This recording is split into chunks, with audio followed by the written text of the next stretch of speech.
Bonjour à toi et bienvenue sur le podcast de la femme victorieuse. Mon prénom c'est Jessie et je suis la fondatrice de LFV. Aujourd'hui, nous allons parler de tenir ferme face à la tentation.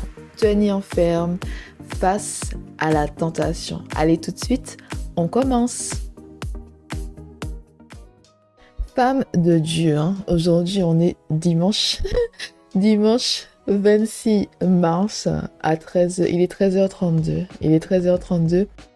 Tu sais, je souris parce que hier soir, je suis allée dormir tard. J'ai enregistré 2 épisodes pour le podcast de la femme victorieuse. Je suis allée dormir super tard parce qu'il y avait des sujets en moi et j'avais juste envie de partager ça avec toi à chaud.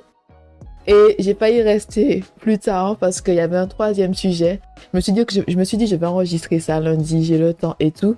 Mais en fait, c'est vraiment dans mon cœur et je me suis dit, tu sais quoi, je vais partager ça avec toi. Et le pire, c'est que je pensais vraiment qu'au ce matin, j'allais faire la grasse matinée, que j'allais rester longtemps dans mon lit. Et finalement, je me suis réveillée à une heure raisonnable, d'accord? J'ai tout fait et à 13h, j'étais prête. Donc, on va parler de ça maintenant. Il est 13h33.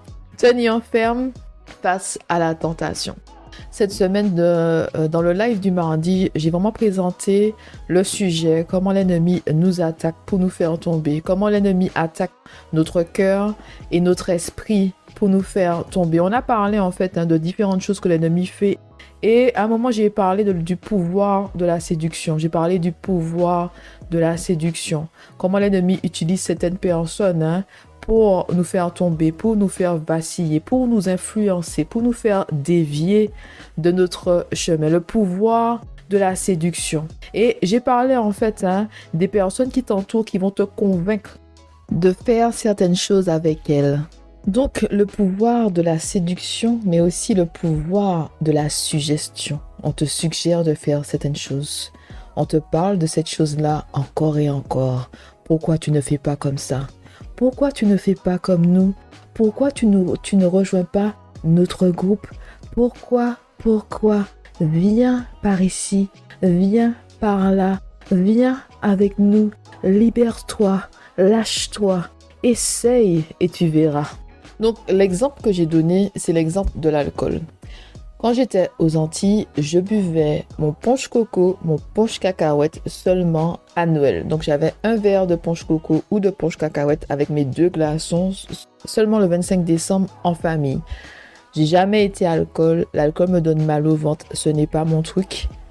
Quand je sortais en soirée, je buvais du coca, de l'eau ou du coca, mais pas d'alcool parce que c'est pas mon truc. Ça me donne mal au ventre. J'ai jamais été attirée par ça, si ce n'est le 25 décembre en famille, mon petit punch coco, mon petit verre de punch coco et de punch cacahuète. Je tiens à préciser que l'abus d'alcool est dangereux pour la santé, d'accord? Et que je ne bois pas d'alcool, d'accord? Je ne bois pas d'alcool et tout. Mais à l'époque, en fait, c'était vraiment mon petit punch coco, mon punch cacahuète à Noël et tout. Et c'est vrai, en fait, que beaucoup de personnes, beaucoup d'amis, quand je sortais, qu'on allait en soirée ensemble, qu'on passait des moments ensemble, me posaient la même question. Pourquoi tu bois pas? Essaye et tout. On va t'acheter un cocktail, on va t'acheter quelque chose et tout, machin. J'ai été beaucoup critiquée par rapport à ça. Ta copine ne boit pas de l'alcool. Ah, mais c'est pas s'amuser et tout. Donc, vraiment, en fait, il y a vraiment de la persécution par rapport à ça. Et beaucoup de personnes ont fait des réflexions par rapport à mon choix de ne pas boire de l'alcool.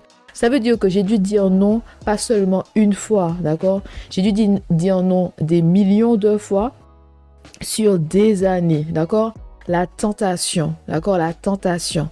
Satan utilise des personnes autour de nous, autour de toi, pour te convaincre de faire des choses qui sont à l'encontre de tes valeurs. Tu as fait le choix de ne pas faire ça. Satan va utiliser des personnes pour te séduire, pour te convaincre, pour te suggérer de faire des choses qui vont à l'encontre de la volonté de Dieu dans ta vie.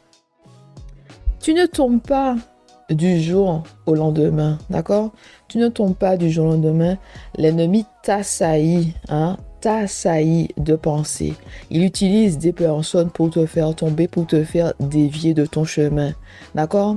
C'est dire non à la tentation tous les jours, tous les jours, tous les jours, tous les jours, comme ça, répéter les mêmes choses. Je ne bois pas d'alcool. Non, je ne veux pas d'alcool.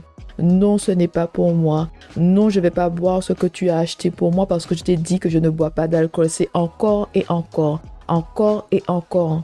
D'accord? C'est pas une seule fois qu'on dit non, c'est plusieurs fois qu'on dit non. C'est sur la durée. D'accord? Donc j'ai dû me répéter plusieurs fois. Des personnes se sont moquées de moi. On était jeunes à l'époque. C'était vraiment le lycée, l'université et tout.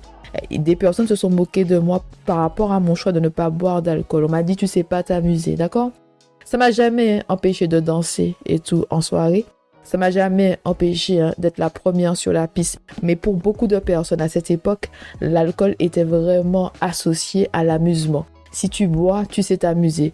Moi, j'avais pas besoin de ça et j'ai toujours pas besoin de ça pour m'amuser et pour être moi-même, d'accord? Il y a des personnes qui dépendent vraiment de ça pour se lâcher et pour être soi-même, pour en fait ne pas sentir le regard des autres, d'accord? Pour se libérer en fait de l'opinion des autres et du regard des autres, d'accord? Tout doit être fait avec modération. C'est l'excès qui n'est pas bon. Tout doit être fait avec modération, d'accord? Donc, il y a vraiment le pouvoir de la suggestion, mais aussi le pouvoir de la séduction. C'est-à-dire qu'on te pousse à faire des choses. On te parle de cette chose comme si c'est une bonne chose. Pourquoi pas? Vas-y, viens avec moi. Essaye, allez, au moins une fois. D'accord? Et je te rappelle en fait que Ève, elle est tombée par le pouvoir de la suggestion. D'accord? L'ennemi, le serpent n'est pas allé chercher le fruit, la pomme et a mis dans ses mains, d'accord?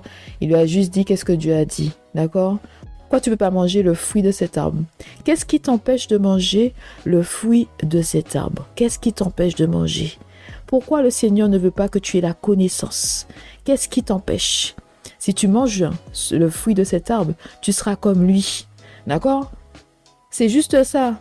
Et il utilise la même chose pour faire tomber les enfants de Dieu tous les jours. Réfléchis à cela. Qui t'influence? Qui parle dans ta tête? Qui essaie de te convaincre de faire quelque chose que tu ne veux pas faire? Tu as dit plusieurs fois non à cette personne.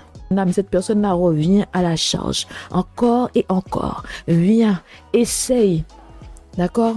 Pourquoi tu ne veux pas? Encore et encore. Tu as déjà dit non 1500 fois, mais cette personne-là n'entend pas. Elle veut te convaincre, te persuader de faire quelque chose que tu ne veux pas. Bon, maintenant, je vais te raconter quelque chose de personnel, vraiment quelque chose de personnel que je ne raconte pas souvent, ou je ne raconte même pas ça en fait. C'est vraiment parce que j'ai eu des discussions ces dernières heures, ces dernières 48 heures, que je vais partager ça avec toi, mais c'est des choses que je ne raconte pas. J'évite de parler de mon passé de manière générale parce que je ne vis pas dans le passé tout simplement. Mais avec le sujet de la tentation que j'ai abordé en ce début de semaine, les conversations qui ont suivi et tout, il y a certaines choses qui sont remontées. Donc, je vais partager quelque chose avec toi. J'ai fait des erreurs dans ma vie, d'accord? J'ai fait des erreurs dans ma vie par manque de connaissances et puis aussi parce qu'il y a un moment, j'étais vraiment faible, j'étais dépressive, j'avais des pensées suicidaires et tout. Et c'est difficile en fait de se battre. C'est difficile de rester sur son chemin quand tu as des pensées suicidaires, quand tu te sens mal dans ton corps, mal dans ta tête. Quand tu ne trouves pas ta place dans ce monde, quand tu te poses des millions de questions par rapport à ton avenir, quand tu n'as plus d'espoir, quand tu déprimes, quand tu as peur, quand tu as de l'anxiété et quand tu as des angoisses, c'est très difficile de réfléchir et de prendre des décisions qui te sont favorables. C'est facile de faire des erreurs quand on est en bas et l'ennemi nous attaque fortement quand on se sent pas bien. Quand nous sommes blessés, quand nous saignons, quand nous avons les ailes cassées, quand nous sommes endommagés, d'accord? Il nous met vraiment le coup de grâce. D'accord? Donc, je vais te raconter cette histoire et ça va vraiment t'illustrer mon point sur l'importance de tenir ferme face à la tentation et aussi le pouvoir de la séduction et de la persuasion. Persuasion et de la suggestion, c'est-à-dire on te suggère de faire quelque chose. On essaie de te séduire pour que tu puisses venir d'un côté ou d'un autre, ok? Donc, il était une fois. Ça me fait rire, ça me fait sourire, pas rire mais sourire. Donc, il était une fois. Donc, quand j'étais au lycée, donc j'avais des amis qui avaient déjà des voitures et tout. Donc voilà, quand j'étais au lycée. On a décidé, mais c'était le lycée, vraiment, la terminale. Hein. J'étais déjà en terminale et tout, j'avais déjà 18 ans. Est-ce que j'avais déjà 18 ans ou est-ce que c'était un peu avant mes 18 ans? Sûrement, mais c'était l'année de mes 18 ans, c'est sûr. Donc, on est allé en soirée et tout. Donc, on est allé en soirée. Je ne dansais pas trop avec les hommes, en tout cas, en soirée et tout. J'aimais bien danser toute seule. J'aimais pas trop que les gens se frottent sur moi et tout. Et j'ai dansé avec quelqu'un en particulier. Et on était vraiment en synchronicité sur la piste de danse. Vraiment, il y avait une bonne vibe et tout. On a fait peut-être une ou deux danses ensemble. Et puis, ça s'est arrêté là. Je prenais le bus à l'époque pour aller au lycée à Trinité. Donc, je prenais le bus. Et puis, il y a un pote, il me dit oui. Donc, ce pote-là était là dans la soirée. Il me dit oui, tu te souviens de la personne avec qui tu as dansé et tout. Cette personne-là veut ton numéro, blablabla, bla, bla, et tout. Et moi, je dis, je suis pas intéressée, d'accord? Je suis pas intéressée. Donc, en fait, comme tu as compris, il connaissait cette personne avec qui j'ai dansé une ou deux fois dans cette soirée-là. Et il venait vers moi à chaque fois pour me dire, oui, cette personne veut ton numéro. Il m'a parlé de toi. Donc, tu sais déjà, il m'a parlé de toi et tout. Il est intéressé. Il veut te parler, blablabla. Bla, bla. Il revient à la charge assez souvent et tout. Et moi, je lui dis non, je suis pas intéressée. Ne donne pas mon numéro, je suis pas intéressée. Je suis pas à la recherche de quoi que ce soit. Je n'ai pas envie de rencontrer qui que ce soit. Je suis bien comme je suis. Et à cette époque-là, je me sentais pas vraiment bien mentalement, tout ça. J'essayais juste d'avoir mon bac et tout pour pouvoir m'en sortir dans la vie. Pour moi, j'étais nulle part dans ma vie. Je me suis juste dit, j'ai besoin d'avoir mon bac. J'ai besoin de me concentrer sur mes études pour pouvoir réussir dans ma vie. Donc le reste, c'est pas mon problème. Ça m'intéressait pas et tout. Mais cet ami en question, pendant au moins 2-3 mois, m'a harcelé avec la même chose encore et encore. Ton numéro, est-ce que je peux lui donner ton numéro? Il veut te parler et tout.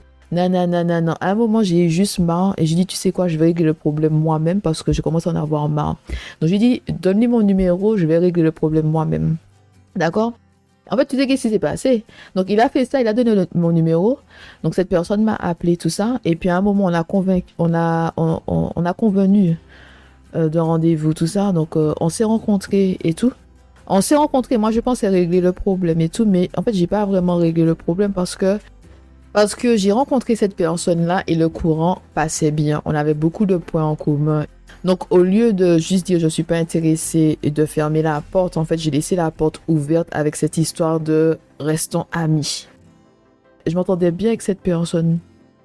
Mais j'étais toujours pas ouverte pour avoir une relation. J'ai dit je veux pas de relation, je suis bien comme je suis. Encore une fois, moi dans mon côté, je savais très bien que j'étais pas mentalement prête ou dans un état à avoir une relation avec quelqu'un, à commencer quelque chose. Je me sentais pas bien. Même si je pouvais pas mettre les mots sur ce que je ressentais et tout, mais je savais très bien que mentalement, je suis pas encore là.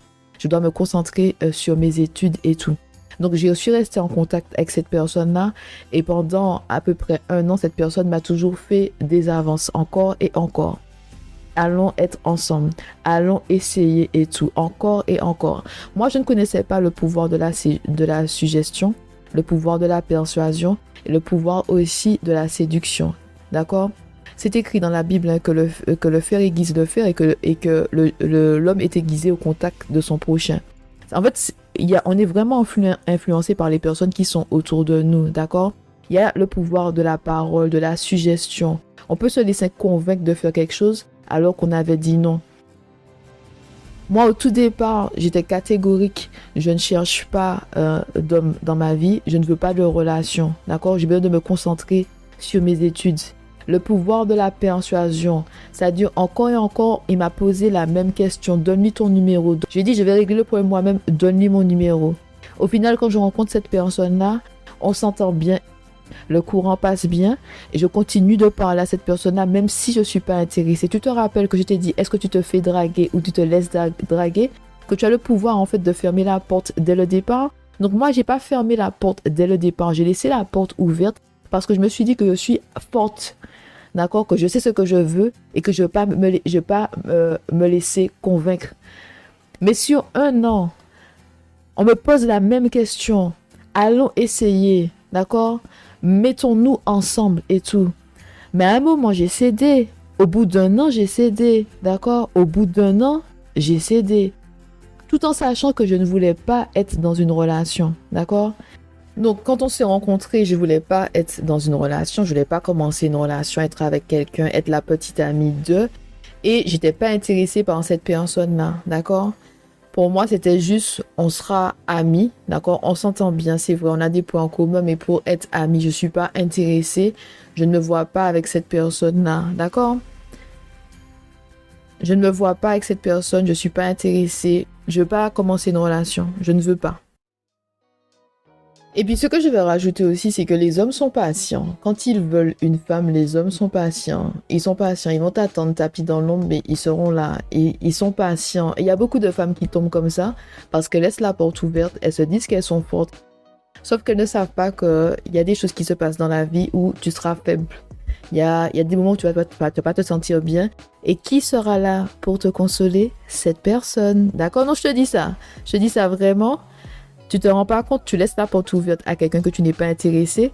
Cette personne-là n'est pas ton amie parce que cette personne te veut en tant que femme, te veut en tant que petite amie, te veut en tant qu'épouse. Si cette personne-là te veut en tant que petite amie, te veut en tant qu'épouse, ce n'est pas ton ami, d'accord? Toi, tu le vois comme ami, lui te voit comme ma femme, mon épouse, ma petite amie, tu vois? Il y a pas, c'est pas possible en fait. Tu peux pas rester ami avec cette personne-là, d'accord? C'est seulement dans ta tête que vous êtes amis, mais dans sa tête, c'est juste une question de temps que tu tombes dans ses bras. Voilà. Donc, revenons à mon histoire. Ce que je voulais, c'était vraiment me concentrer sur mes études et tout, et me concentrer sur moi parce que je savais que mentalement, j'étais pas là. D'accord? Le pouvoir de la persuasion, de la séduction, le pouvoir de la suggestion. D'accord? Tu dois tenir ferme face à la tentation. C'est pas une fois que tu dois dire non, c'est toutes les fois. Et je te dis, il y a quelque chose, hein. Il suffit d'un oui pour tomber. Juste un oui et tu tombes. Ma première erreur, j'ai laissé mon pote donner mon numéro. D'accord? Ça veut dire que j'ai ouvert la porte. Quand je lui ai dit, vas-y, donne-lui mon numéro, je vais régler le problème, j'ai ouvert la porte. D'accord? Deuxième erreur, j'ai dit à cet homme que je ne suis pas intéressée, mais j'ai continué à lui parler, d'accord? On s'entendait bien, vraiment, on s'entendait vraiment bien. On s'entendait bien, pour plusieurs raisons, on s'entendait bien. J'ai dit que je ne suis pas intéressée, mais j'ai laissé la porte ouverte. La porte était ouverte, d'accord? Et après 1 an, d'accord, d'amitié, qu'est-ce qui s'est passé? On est sortis ensemble. D'accord? Et finalement, je suis restée avec cette personne pendant 8 ans. Alors que j'avais dit dès le départ que j'étais pas intéressée, je voulais rien du tout. Les erreurs, j'ai pas pu tenir ferme. Je pensais que j'avais la force. Je me suis dit, je sais qu'est-ce que je veux. Je vais pas laisser les choses aller trop loin. D'accord? Juste amis. On est juste amis. D'accord? Mais pendant qu'on est juste amis, il me parle encore de possibilités, relations avec moi. Allons essayer, allons se mettre ensemble. On s'entend bien, pourquoi pas et tout. Je me laisse convaincre après 1 an. D'accord, c'est pas en 24 heures, c'est pas en 3 mois, c'est 1 an. Tu comprends? C'est comme l'histoire pour l'alcool. Hein. Je t'ai dit plusieurs fois pendant des années les personnes qui m'entouraient. Et que je dis, mais c'est pas forcément mes amis, c'est-à-dire que quand on sort, d'accord, quand on sort. Donc, je suis avec mes potes, on sort avec d'autres personnes que je ne connais pas. Ces personnes ne me connaissent pas, donc elles me jugent. Elles disent à mes potes, mais comment votre pote ne boit pas d'alcool, d'accord? Donc, c'est de nouvelles personnes qui me jugent, de nouvelles personnes qui essayaient de me tenter pour que je puisse boire de l'alcool, d'accord? C'est de nouvelles personnes qui essaient de me tenter, encore et encore. J'ai dû dire non des millions de fois, tenir ferme et de dire que je ne suis pas intéressée. Ce n'est pas pour moi, d'accord? Je juge personne. Si tu bois de l'alcool, c'est ton problème. Mais n'essaye pas de m'imposer ton style de vie, tout simplement. D'accord? Et c'est ce que les gens font. L'ennemi les utilise. D'accord? Pour nous faire tomber. L'ennemi les instrumentalise pour nous pousser vers un chemin qui n'est pas le nôtre. Pour faire des choses qui ne sont pas en accord avec la volonté de Dieu. Tu tombes pas du jour au lendemain. C'est parce que tu restes dans des situations. Ok? Tu restes à côté de mauvaises personnes, des mauvaises influences qui te répètent encore et encore pourquoi. Ils essaient de te convaincre, viens avec nous, rejoins notre tribu, fais, essaye, ok? Essaye au moins. Juste essaye. Juste essaye, te fait tomber. Je te dis que un oui, il suffit juste d'un oui et tu tombes. Femme de Dieu, hein, tout ce que je te dis aujourd'hui, c'est que sois vigilante. Sois vigilante. Sois vigilante et prie. Si tu sens que tu es faible, demande à Dieu de te donner la force de dire non et de tenir ferme face aux tentations. Femme de Dieu, hein, c'est tout pour aujourd'hui. Encore une fois, je t'invite à partager ce podcast, cet épisode avec d'autres femmes, d'accord? Nous avons besoin d'entendre ce genre de message-là. Tous les jours, il y a beaucoup de femmes qui tombent. Je te dis quelque chose, tous les jours, il y a beaucoup de femmes qui tombent, qui se font avoir, qui se laissent convaincre, d'accord? Par la parole, ok? Tous les jours, envoie cet épisode à tes amis, d'accord? Tu les aimes? Veille sur elles, envoie cet épisode en particulier à tes amis parce que tous les jours, il y a des femmes qui tombent, ok? Bon, c'est tout pour aujourd'hui, hein? C'est tout pour aujourd'hui. N'oublie pas que la femme victorieuse, c'est la transformation, l'élévation, le positionnement et la victoire avec Dieu. La victoire avec Dieu. Femme victorieuse, femme de Dieu. On se retrouve bientôt. Allez, bye bye!